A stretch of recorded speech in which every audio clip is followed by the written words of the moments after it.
The Hindus didn't call them Hindu.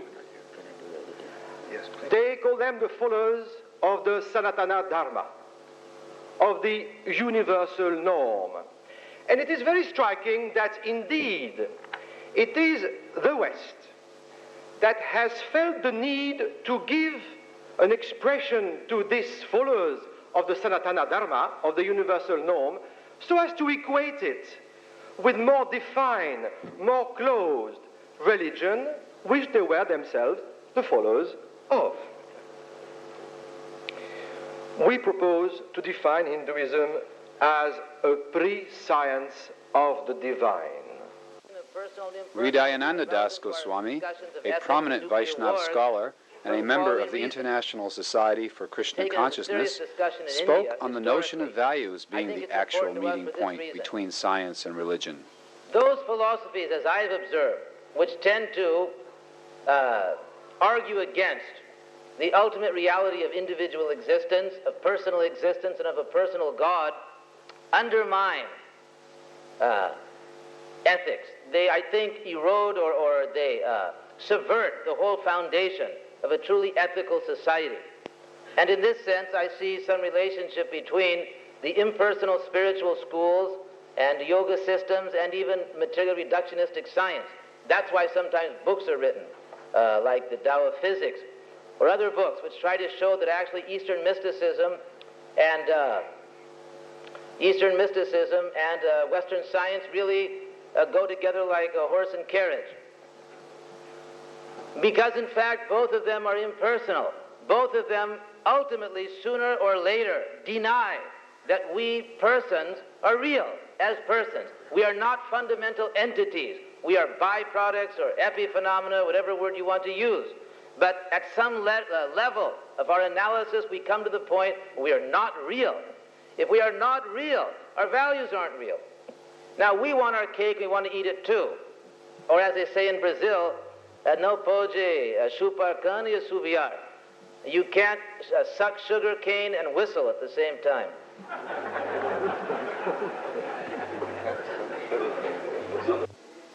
Professor Arthur Ellison from the City University of London spoke about many of the phenomena that are beyond the realm of science, yet are nevertheless true and very viable.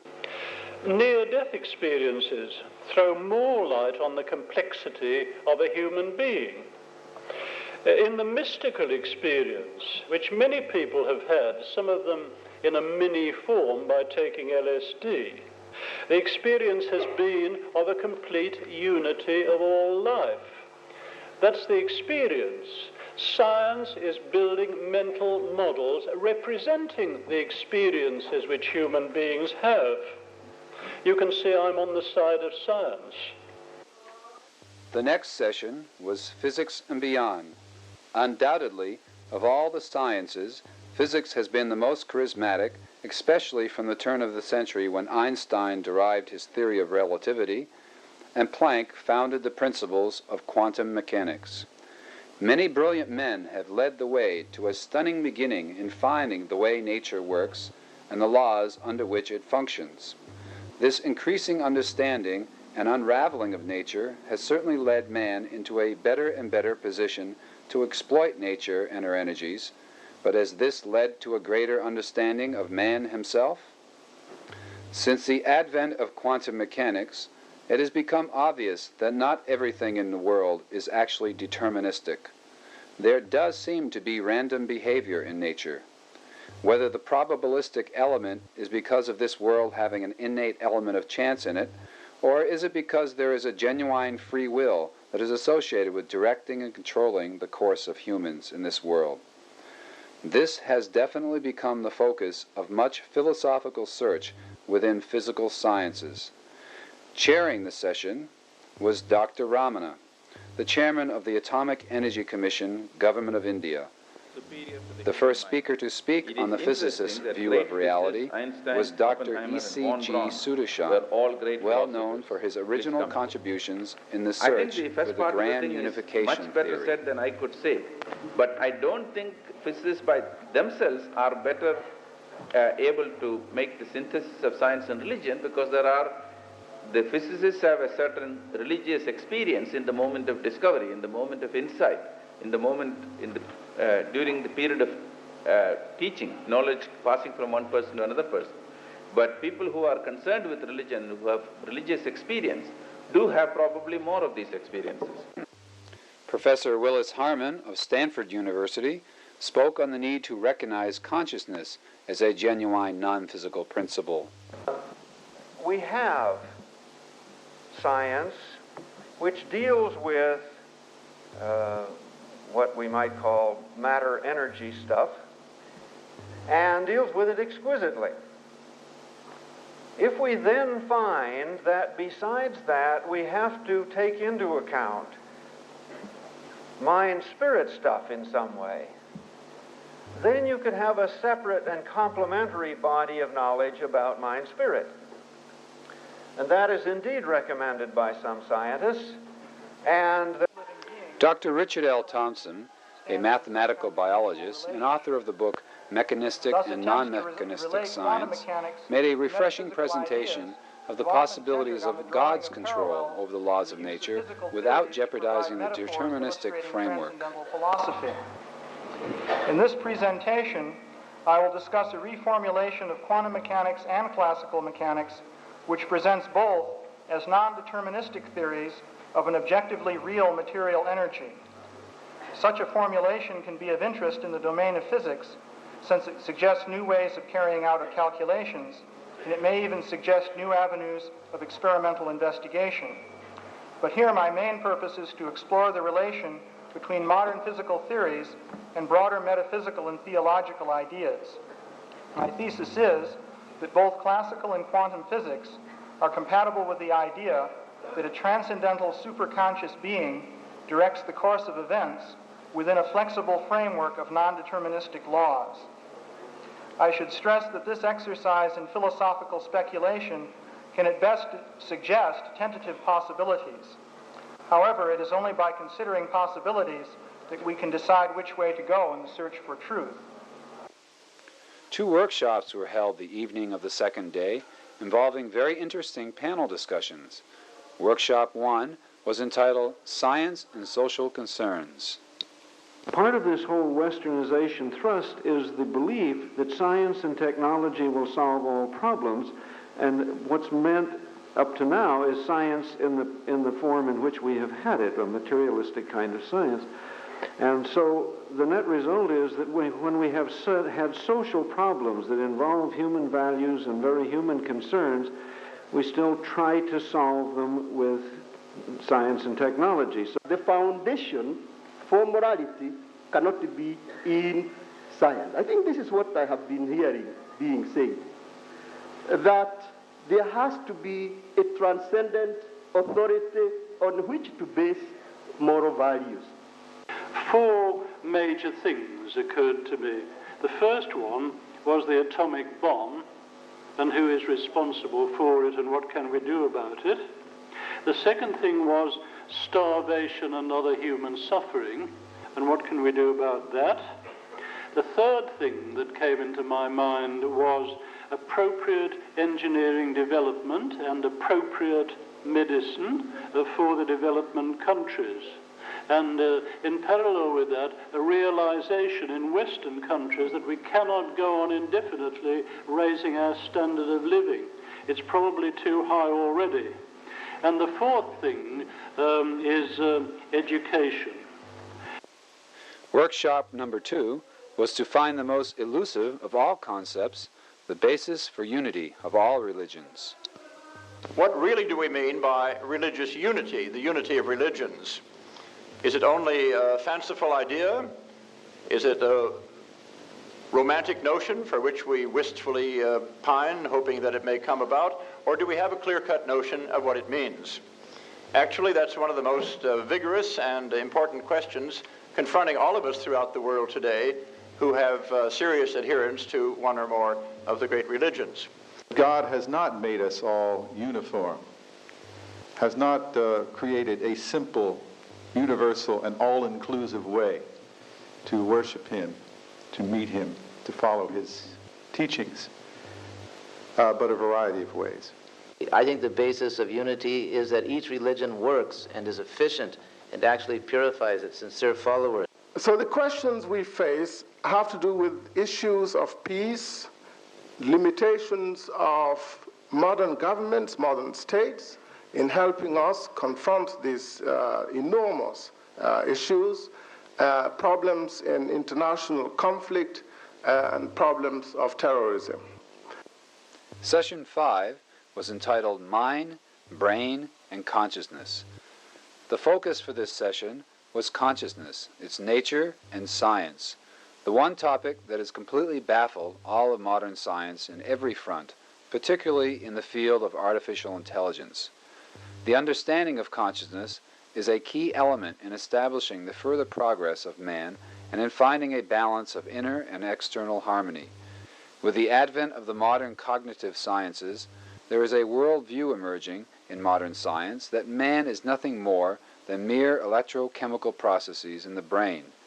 Thus, they claim that the computational processes in the computer are identical to neural processes and can equally produce consciousness.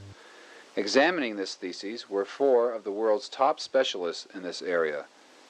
Starting off the discussion was Professor Joseph Weizenbaum, an eminent professor of computer sciences from the Massachusetts Institute of Technology and author of the ELIZA program. Is that modern science, at least for Western man, has become a religion.